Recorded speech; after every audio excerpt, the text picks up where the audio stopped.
everyone, welcome to another episode of Teen Talks.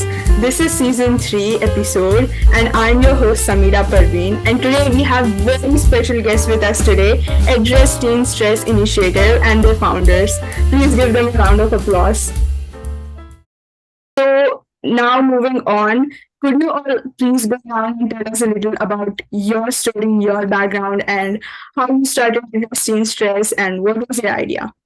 Aruna, could you start? So, hi everyone, I'm Aba. I'm 17 years old and we are all from the DFW area of Texas. So, basically, Address Teen Stress, it actually all started from a competition event that we all had to do. Me and Betica knew each other, and then we knew Alicia from another friend, which is like one of our other founders. So, it started as a competition, but now it's been a lot more than that to us. So, it started in around October of last year, so October of 2022, and it was definitely like a very long process. So started off by making an Instagram account, and then from there we all like shared each other content, ideas. We would meet sometimes at places like a restaurant to discuss ideas, and that's where like this project kind of grew from.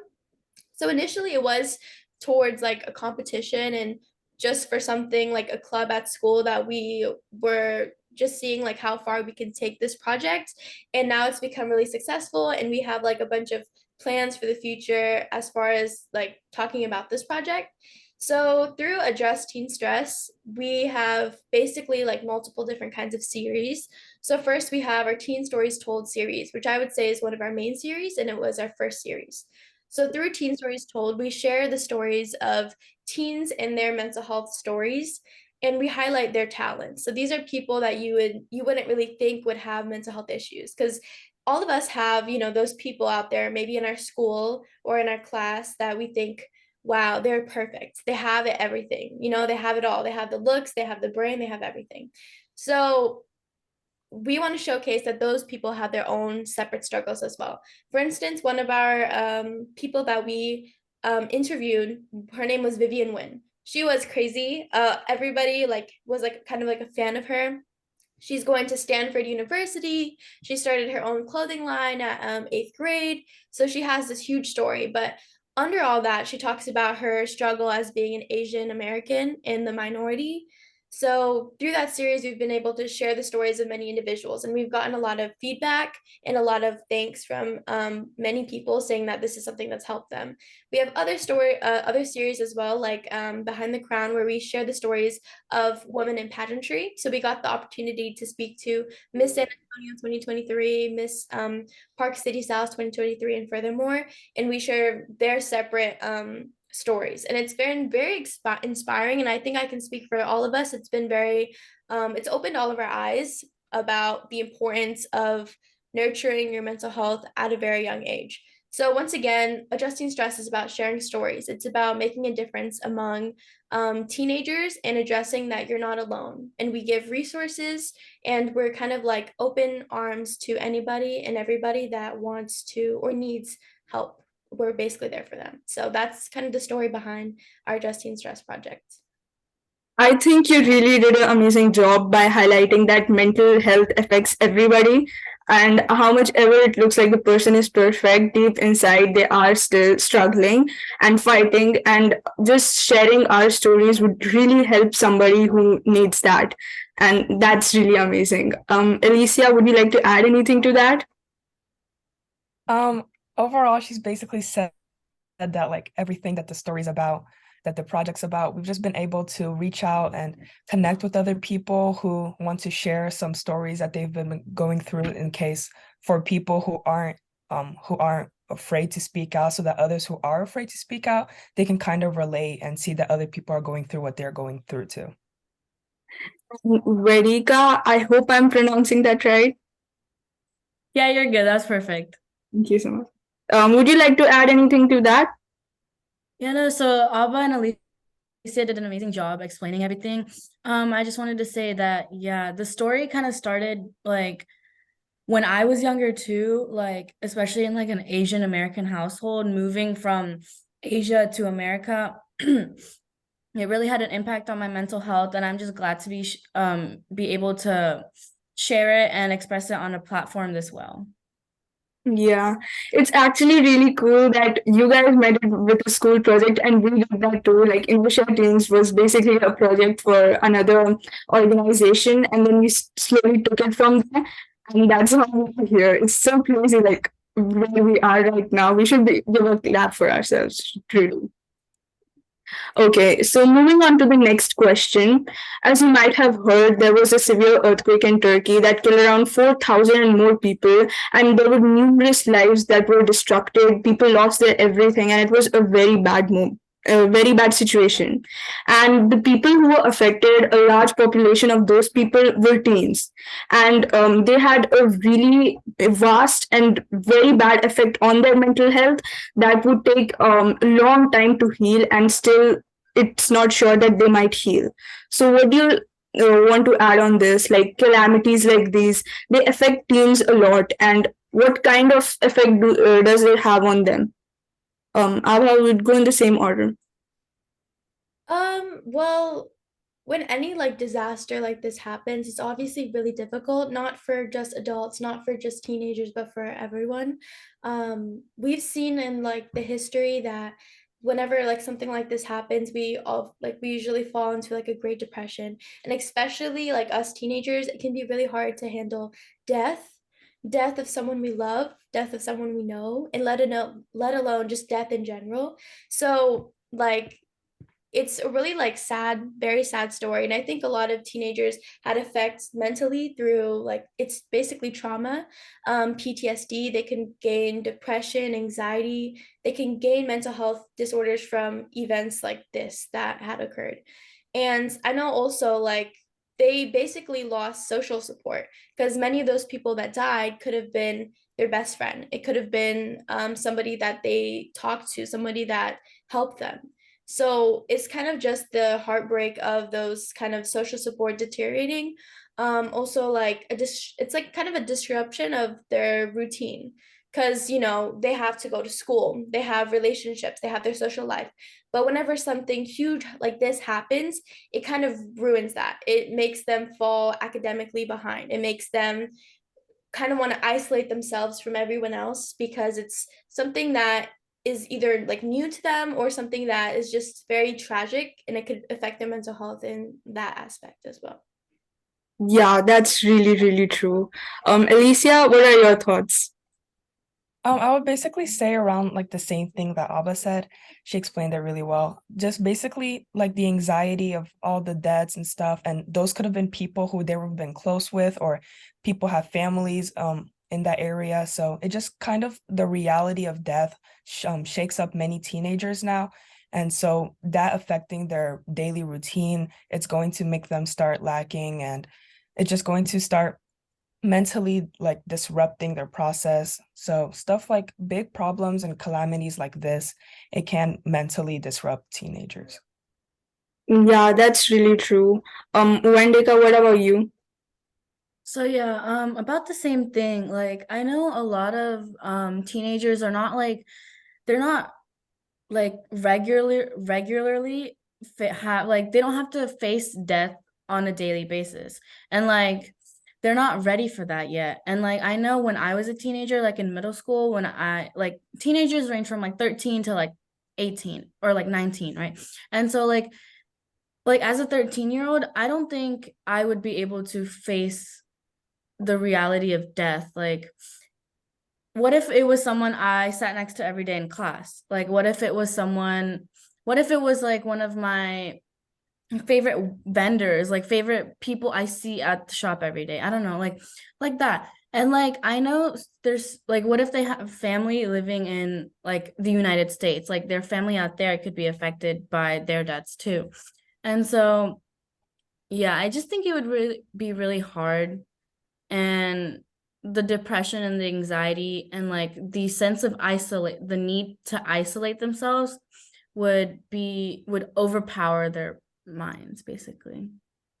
Yeah, I think that's right too. And above that as well, the loss of materialistic things. Like, of course, you should not be so close to materialistic luxuries or, things to remember. But then they are teens, they are actually in the process of learning. So just the idea of losing everything and losing their comfort, losing their home, and like watching it all fall apart is really, really traumatizing. And I think that would really affect the minds of teens as well. And then there's this notion around people is in general people that bad things don't happen to me, it happens to others. And when you start living in that notion, in that way of lifestyle, I feel like when something bad, God forbid, happens to you, you are completely shocked, you're completely out of the world, you don't know what to do because you never expected that. So they are not prepared for this, and nobody should be prepared for this because they didn't do anything to deserve this. But it's the process of nature and you cannot stop it. So I think what we can do is actually help these people who are in need, who lost their everything. And I will be putting some links to some donations down below in the comment section so that you all can go through that and some other resources as well.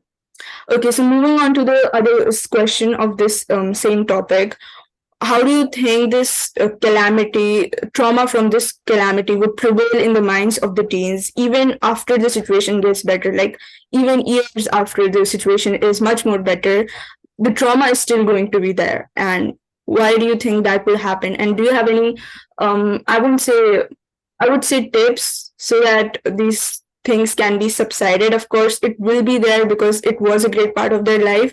But do you think this can be reduced to a certain extent? Ava, what about you? Yeah, I definitely agree with what you said. Like, it's something that, first of all, something that we will never forget. For example, like in 30, 40 years, COVID-19 is something that we will never forget. It's just a tragedy that's in place that's always going to be kind of in the back of our heads and we'll always kind of revisit at one point. But I think as time goes on, people start going back to school. People start going back to work. People start going out. Like, it is a very long process and it takes a lot of time, but eventually we'll start, maybe not, it's not ever going to be like back to completely normal, but back to more normal, if that makes sense.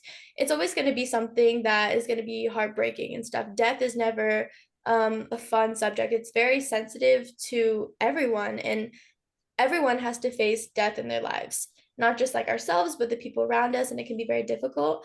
But as time goes on, you have to just learn to focus on the things that you can control. That death is something that we can't control. So I know that through the Teen Stories Told interviews that we've done, a lot of teens said that they hope that they can like start learning how to focus on the things that they can control. And those things could be just small things like at home, maybe like talking to your friends more, just doing things that make you happy, and that can help reduce the stress. But I think the trauma and anxiety, people can develop PTSD from that. That's just something that they're going to have to live with. But overall, it's just doing what you can in order to make yourself happy at this point. And I think as time goes on, it will definitely get easier than it is like at that prime moment. Yeah, I think that's really right what you said. And I also think that people from these places, when they saw that the social media, there were a lot of people who were supporting, donating, and asking for fundraisers. So I think when these people might have seen these people actually supporting them, others supporting them, I think that would have been kind of soothing and comforting as well. Like, people care about them and they are not alone in this fight. If they need anything, we are always here. So I think that's a really good aspect about social media, that you can actually show your support and help others when they are actually in need. Alicia, what about you? Yeah, I think that trauma is still going to be like in the back of their mind. It's probably never going to go away. But as time increases, just the thought about it and like the amount of anxiety and grief that you really get from it is going to decrease. Um, as you see things get better, it's like you see new opportunities. You just focusing on the brighter side. Like instead of focusing on the tragedy itself, you can focus on how it's been getting better and how it's increased the people's lives there. And just focusing on the brighter aspects of the tragedy can really improve the mental health and the anxiety and grief that goes along with it. That's really true. Wendika, what about you? Yeah, like so Appa said, like death is a very sensitive subject for everyone, and like everyone is going to have to face death like in their lifetime. But like as you see things get better, as you see things like get built, like maybe your house gets rebuilt, maybe you go back to school, maybe you even move, you know. Seeing those improvements, seeing those changes, maybe even surrounding yourself with more people you love, and then slowly being able to do things you love like again.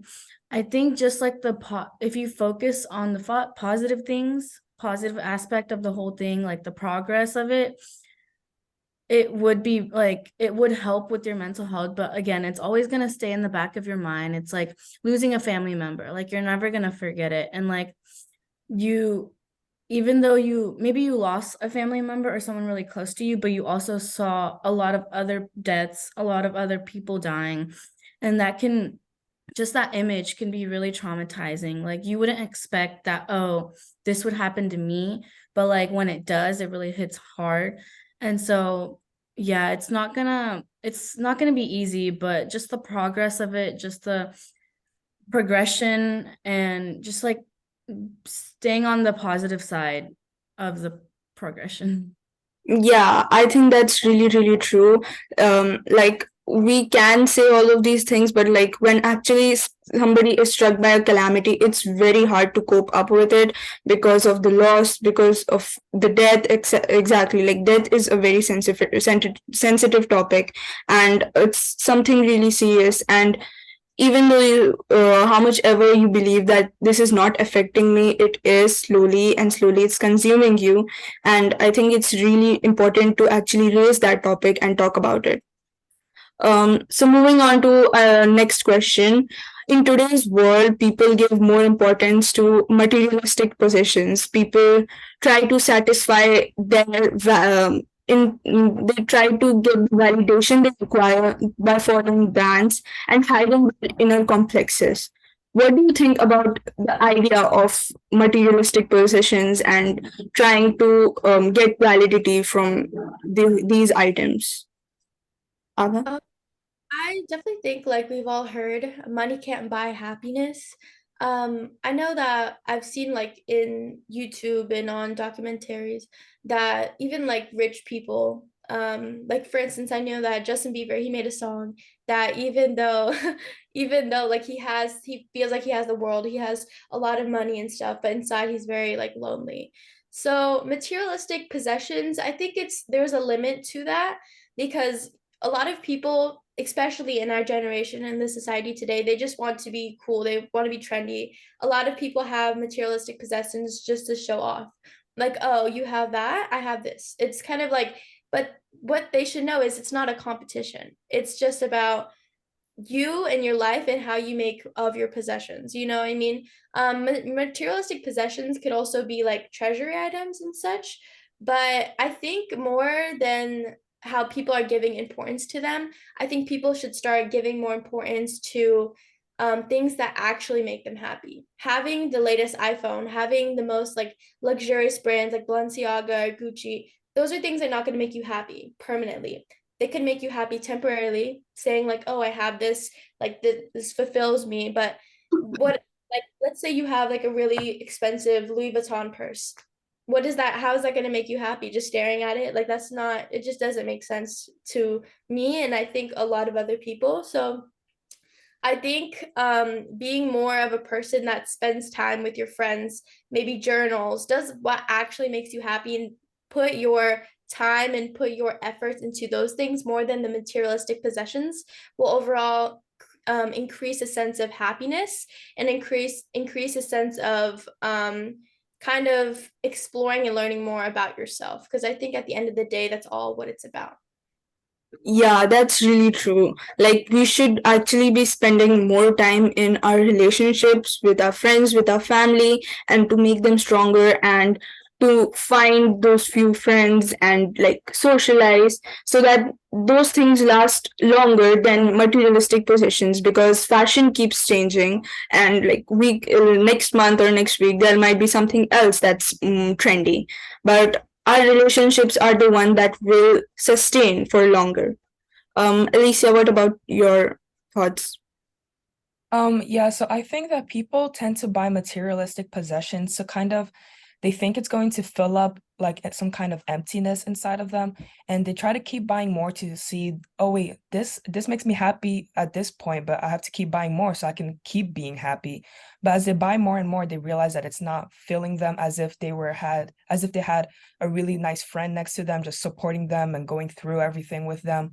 So I think that people tend to disregard like their mental and like mental happiness by trying to buy the latest technology, by trying to buy the fanciest cars and the fanciest designer bags. Because people can be happy. Someone with a bunch of money can be less happy than someone with nothing, but as if they're surrounded by family and friends that love them, then that happiness can increase as time goes. And I think that this world has kind of like made a culture of just buying all the fancy new technology and all the fancy new things as if that represents happiness. That's really true. Like, fancy things and objects of just, they don't represent happinesses in any way, shape, or form. And how much ever you feel like that is what I need, that isn't what you actually need. You need stronger relationships. You need somebody who can be by your side, and somebody that is that helps you whenever you're in need, and somebody that's true to you. Wendika, what about you? Yeah, so I think like materialistic possessions like makeup, cars, big houses, stuff like that. I feel like they're portrayed as like a connection to happiness by social media. Like we see celebrities living these rich, luxurious, like happy lives in their rich cars and their big mansions. But like the thing we don't understand is that like they do that, but then they're also, you have to think about like they're also surrounded by their own families too. Like it's not just the cars, the makeup, the fame that makes them happy. It's their fans that also make them happy, their support system, their family. Like they can be rich for like they could have been rich from like generations, but like you buying one Louis Vuitton bag is not going to make you like as happy as they are. Like another thing is like a Genesis and then like a Toyota Corolla has the same, they do the same thing, right? But sitting alone in a Genesis and then sitting with your friends in a Toyota Corolla is gonna make you a lot more happier. Like I know some people say, "Oh, I'd rather be crying in a mansion than crying in a one-story house." But like you don't get that like maybe on the journey, like when you're trying to get the mansion, you've lost so many friends that you're crying alone. Does that make like it's like I feel like friends and family, teenagers don't understand that yet since they're so influenced by the social media and the news and like the bigger things happening around them. So they don't see the smaller picture yet. But yeah.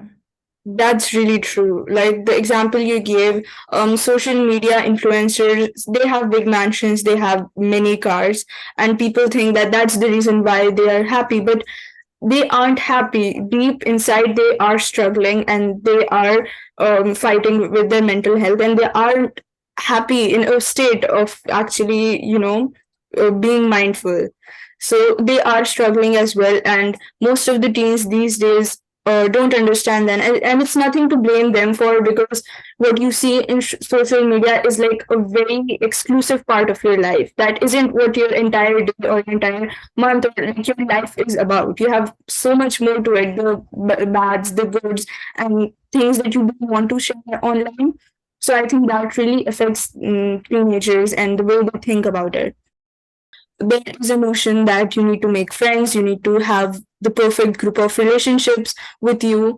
But what if you don't find that group of friends? Of course, you can explore, but maybe you have geographical restrictions. Like maybe there aren't any kind of people that you like that live within you. Maybe just you're not able to find that perfect match with yourself. So that I think really affects the minds of teenagers, and they start thinking that there must be a problem with themselves, that they are not able to make friends. But when in reality, they just haven't found that group of friends that they that have similar thoughts and ideas. What are your thinking about this? Okay, so I think like being social, it's not easy for everyone. That's why we have our extroverts and then we have our introverts. I think sometimes it only takes one to have that like connection with. So that's the reason why I encourage people to join clubs, join organizations at school or out of school. These are ways that could be easier to meet people, especially that have similar interests with you. For instance, through HOSA, I met Alicia, and I didn't know her before HOSA, but we both have the similar interest of medical field, which is what HOSA is. It's for future health professionals. So we meet people with similar interests, and that's how we can connect easily. But I know again, like I have friends that it's really hard for them to just go and speak. It's not that they can't do it or they don't have the capability. It's just that it's just can be difficult. Like it's not something that's really describable. It just can be difficult. And that's okay. Like we don't need a huge group of friends.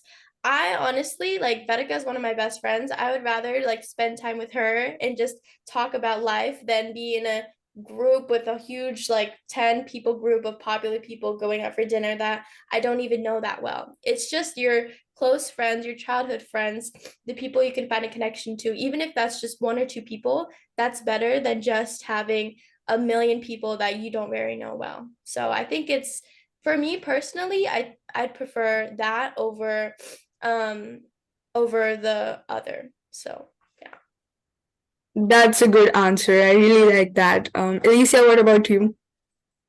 Yeah, I basically agree with everything that Alba said. And I also think that it involves like patience because people tend to think that they need a bunch of friends now, they need to be popular now. And so they force themselves into friendships and relationships that aren't really the best for them instead of seeing an environment where you thrive in and seeing people with the same interests and people who are like the same things as you and sticking to those kind of people instead of wanting and yearning to find a bunch of more people to make yourself look cooler or to make yourself look more popular.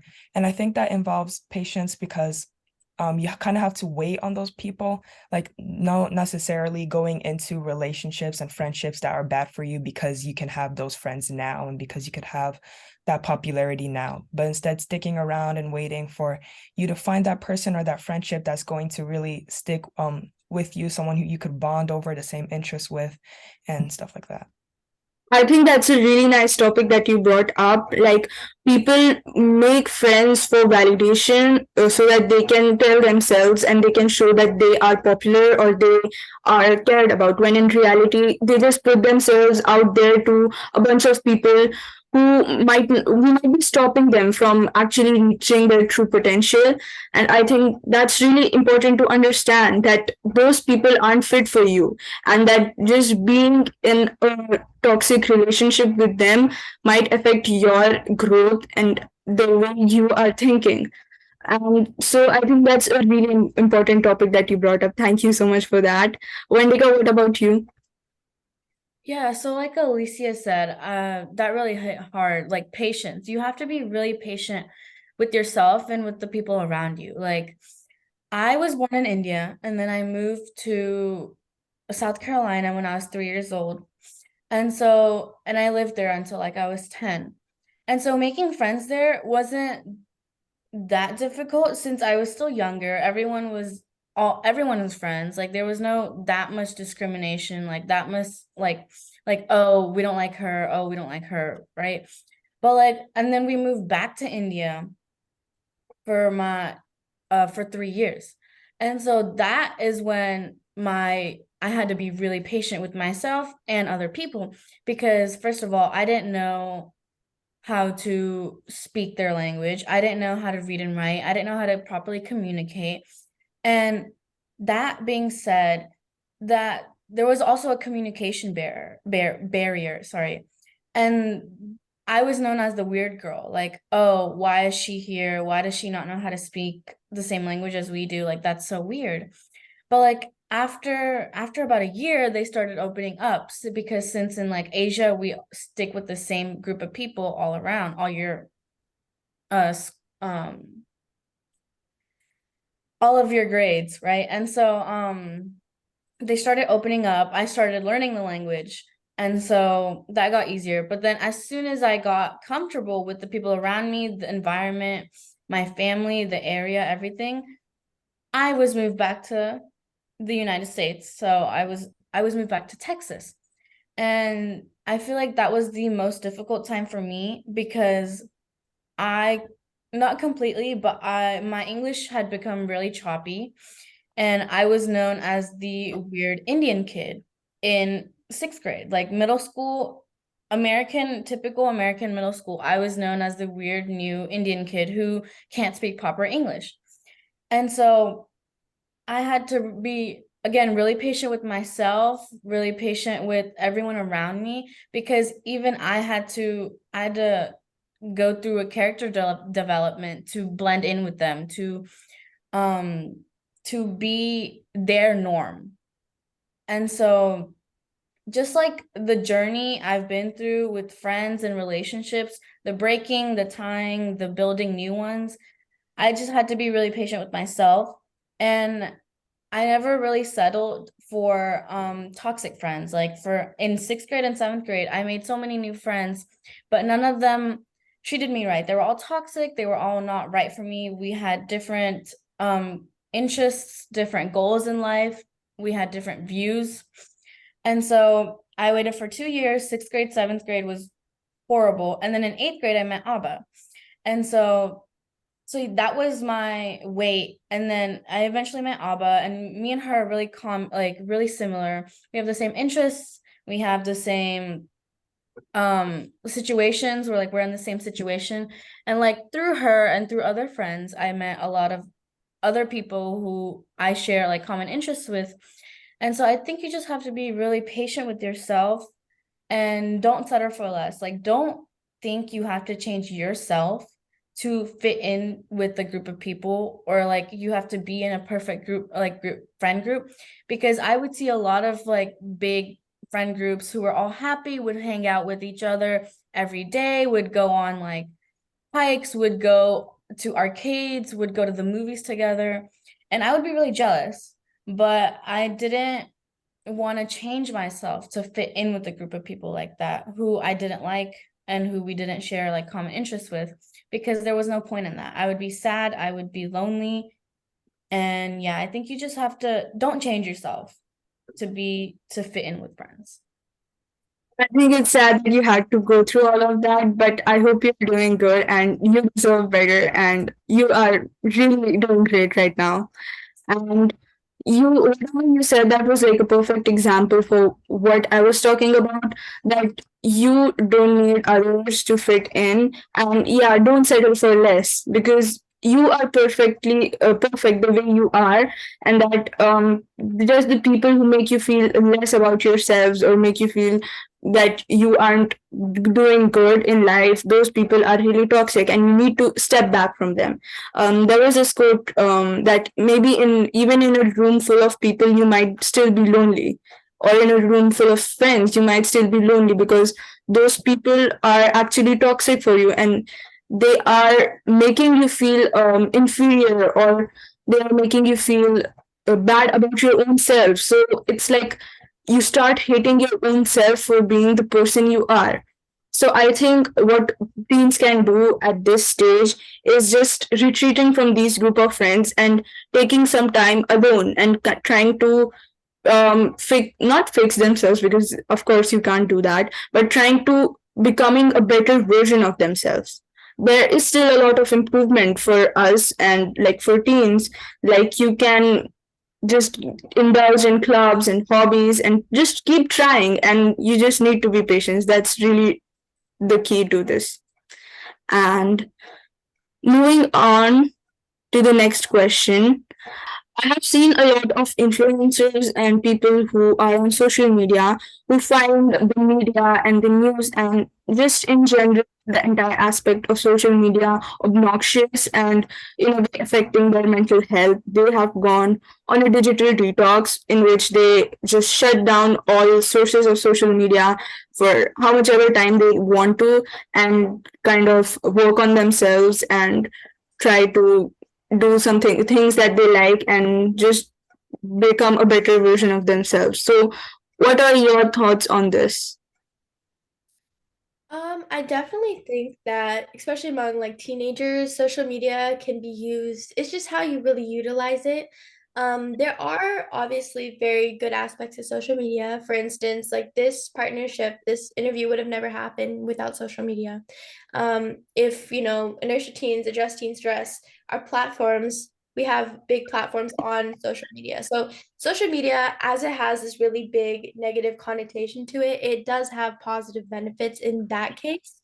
As it's just how you utilize it. But a lot of teenagers, let's say that they just went through a heartbreak and they're now comparing themselves to other people. They could be scrolling at 3 in the morning on Instagram, looking at Instagram models. In that case, that's kind of putting in a toxic mindset. So social media and the news can be very misleading sometimes because they think, as even though like that photo is a very nice photo, it could be edited. And it could be catfish. Like there's so many alternatives to like social media. And a digital detox, I feel as though has its benefits because it lets you heal, it lets you kind of learn more about yourself without having that nagging notifications on Instagram saying like, oh, people DMing you, people you know, liking other posts, you trying to compare yourself to other accounts. It can have that toxic background to it. But at the same time, I feel like social media shouldn't be taken away all the time. And as far as social media goes, also like technology in our generation today, technology plays a really big role, as a lot of jobs and careers are funded by technology. And it's just something that we use every day.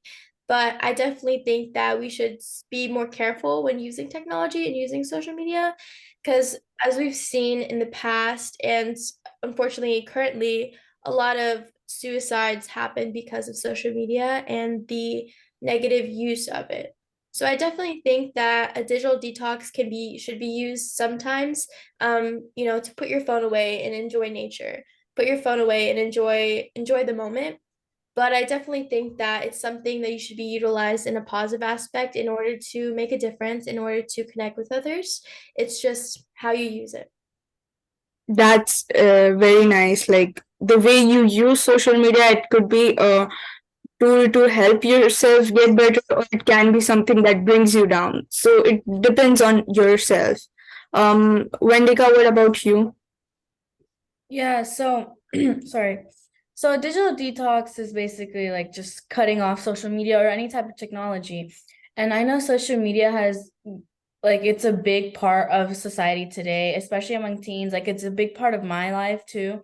And yeah, it does have its benefits, but like sometimes just like taking time apart of like from it, like getting away from it can help, especially if you're like overwhelmed or stressed from like all the the notifications, the media, the news, the current fast news. If you're just overwhelmed from it, I feel like it's a really good tool to have to just like take away. And like personally, I love taking pictures on my phone or on a camera, but especially like if every time I go on a hike or every time I go to the beach or every time I'm with my friends, I always whip out my phone and take a picture because I love capturing the moments. But I feel like at some point or sometimes the current moment or the current memories are so valuable that the technology in your hand takes it away from you at like in some situations. Like for example, like if I'm at the beach and then if I'm trying to take a picture on this side and then something happens on this side and I just like if I'm trying to take that picture, it takes me away from that beautiful moment, you know? And so I feel like just time away from it would help you even like mental health. Like I know some people struggle with their body image. So like just taking time away from social media and scrolling like hours and hours on TikTok like could help you like improve your own body image because I know a lot of influencers say that not everything on social media is real. I know most like 90% of things are edited, 90% of things are fake, they're posed, especially like bodily images. And so I think just taking time away from that would help improve your body image, also help improve your mental health. And like I procrastinate a lot, and it's because of like my phone and social media. Like if if I'm bored of doing what I'm doing at the current moment, I'll just like go on TikTok and scroll for like, oh, I'll scroll for 5 minutes, but then I'm there for like the next 5 hours, or I'll like, oh, look what this person said, or look what this person posted. So I feel like it could also improve your productivity, especially like as a junior in high school right now. I really need the increased productivity because I gotta like there's so much workload and I have to also focus on like my future. So that's also, and like I also find myself scrolling through my phone. Even though I'm sleepy, I'll still like keep scrolling, or even if I'm bored, I'll still keep scrolling through like 3 a.m. And I feel like taking that aspect away could like improve your sleep too. So yeah. Yeah, I think going on a digital detox, you're actually putting all of your energy on yourself and not on other people or like just these random videos you see online. So when all of your energy, everything is what you're doing is for yourself, you really start to improve and become more productive and have a better image of yourself and actually become better in general. So that's very true. Whatever you said, that was very true. Alicia, what about you? I basically agree with what both of them said. I think it's always nice to go on a detox from time to time just to clean out your mind, refresh it, just to get set into a new mindset because I feel like this generation has grown into depending on social media for so much. Like as soon as something good happens to you, you have to post it on social media and share it with other people instead of really embracing that moment and being thankful for it and grateful for the things that happen. And I feel like that we've just depended on it so much that we've depended on to see what's the newest fashion trends instead of really focusing on what you want to wear or what's the best haircut to wear right now instead of just doing something that you want to do. So I feel like just disconnecting from that social media, and while it does have good parts like social media has good like positive outcomes, it does have negative outcomes that can really weigh someone down and their mental health can make them mentally exhausted and they just keep scrolling on for hours and hours and hours because it just doesn't feel like time will stop. And I found myself doing that many times. Like it's really late at night and I have to go to sleep, wake up early the next morning, but I'm still on TikTok because it feels like I'm kind of obligated to keep scrolling and scrolling. So I feel like just putting that down and putting that away can really increase productivity and increase time to work on yourself and to better relationships with family and close friends and everyone around you. Absolutely. That was just mind blowing. So moving on to the last question, which is also the Team Talks question of the day. We ask this to everybody who come here, and all of them have like different views and perspectives on this. So I want to hear yours. If you could say anything to your younger self about any myth related to mental health, what would you say and why? Alha, what about you?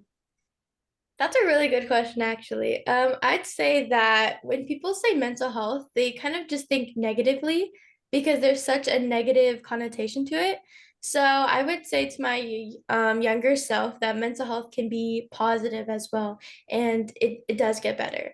So as we grow up, it's a process. So we're toddlers. The issues we have are different depending on how old we are. So I could be having mental health problems because when I'm 3 years old, my dad won't give me the ice cream I want. It all depends on how old you are and your maturity and stuff like that. So as we grow up as like teenagers, we get anxiety and depression through things that like social media, like we were talking about earlier. But I I really believe that mental health, it's about the self-care. It's about prioritizing yourself before you prioritize other people. And in that case, you can really kind of boost yourself and have a positive mental health, which can lead to a positive physical health as well. As I said before, mental health, as even though there's like mental health issues and mental health problems, there's also like happy things about mental health. And like speaking to friends can improve mental health. And I feel like a lot of people don't put the spotlight on the positive side of mental health than they do in the negative sides. And I think that we should embrace our mental health, and it's something that we should be proud of. So yeah, and making sure that you're in a good mental state is also really important, and like doing things that make you happy. So I think definitely being more positive when talking about mental health is something that we should all, as a generation, as a society, and as people, we should all start doing more. That's true. Like, if I could say that to my younger self, I'd be really happy. That's something that I struggled a lot, and I'm really glad that you think that way. Wendika, what about you?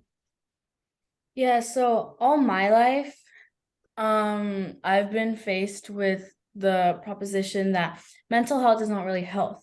Mental health is just a thing that it's in your brain. But what people don't understand that is that mental health really impacts your physical health too. Like if you're mentally not okay, not in the best mindset, then you could start like for example self-harm, like which is a really sensitive subject to people, but people don't realize that the root is their deteriorating mental health basically. And so I feel like people need to start prioritizing mental health as like they prioritize their physical health. Like if you go on like monthly annual checkups to your doctor, you need to have, maybe you don't have the like financial ability to go to a therapist every month, but like you need to have mental check-ins with yourself. You need to be like, oh, am I doing okay? Am I thinking positively? Am I being able to think through things clearly without like bringing myself down internally? Because another thing is that mental health can be with like you can bring yourself down within you. Like it doesn't have to be connected to other people or social media. You could also be self-harming, you know? And so I just think people need to prioritize mental health more and like have a check-in. And also like younger kids also have a mental health. We kind of like overlook younger kids, especially like toddlers or like um people who like the kids who aren't teens yet, but like they're like 10 or 11, you know, like that's when you start creating your own opinion, your own oh, this is what I like, this is what I don't like, this is what if someone says this to me, oh, this hurts. Like I feel like that's when it starts people start I feel like people start overlooking 10 and 11 years old, and they start like not kind of bullying, but like especially like if you have an older sibling, they'll start like nagging you or saying, oh, don't do that, oh, you're stupid, oh, you're this, oh, you're that, you know. And I think that's where it starts.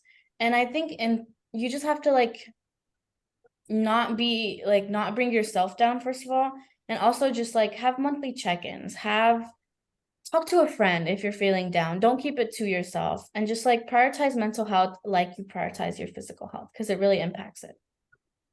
That was some good advice, I must say that. I really enjoyed listening that. Alicia, what about you? Yeah, so basically I tell my younger self that not to overlook mental health because it's genuinely overlooked in this time and like generation. People prioritize physical health, not knowing that they do go hand in hand. Like your mental health can impact your physical health. Um, so basically not overlooking that and making sure that that's as prioritized as your physical health is because they do go hand in hand. And feel because I feel like mental health is people invalidate your feelings like when you're younger because they think that just because they had a good childhood, then they had a good childhood and they don't have a reason to act this way, or they don't have a reason for such a mental health at this young age. Like you're young, like what's going on to you that is really impacting it. But I feel like mental health is often invalidated, and your feelings are often invalidated, and it's oftentimes overlooked. So I basically just tell myself to prioritize it and to really focus on yourself before focusing on others. Because if you're not in the right place to love yourself, then how are you in the right place to love others? So basically, I just tell myself to always to stay in shape mentally rather than focusing on staying in shape physically. Wow, that was eye-opening. I really, really enjoyed that. That was amazing. Thank you so much. So with that, we come to an end to this episode. Thank you all so much for coming here. Let me just tell you this, what you are doing at Restrain Stress Initiative, you are doing amazing. It is so nice that you're actually putting your efforts to raise awareness about something that was so neglected in our society. And I'm really appreciating that. And you guys are some amazing people. Your thoughts, your ideas, they opened my mind and they made me think stuff that I never thought of before. And this episode was very insightful, and I hope that was for our audience as well. Thank you so much for coming. Do you have any last thoughts about us? I just want to say, like, we appreciate the opportunity to be on Inertia Teens. I remember I like looked up, I was stumbled upon your account, and I was like, I was amazed with like the progress you guys are doing and the awareness that you guys are spreading through these teen talks. So we really appreciate all of us, even the rest of the founders team. We all appreciate this opportunity, and we appreciate what you guys are doing as well. Yeah, I think that together we can do a lot. We can change so many people's mind and make them feel more comfortable and more supported. And I think together it's going to be amazing. And we need more people like you in this world. Honestly, we need that. We need that, please.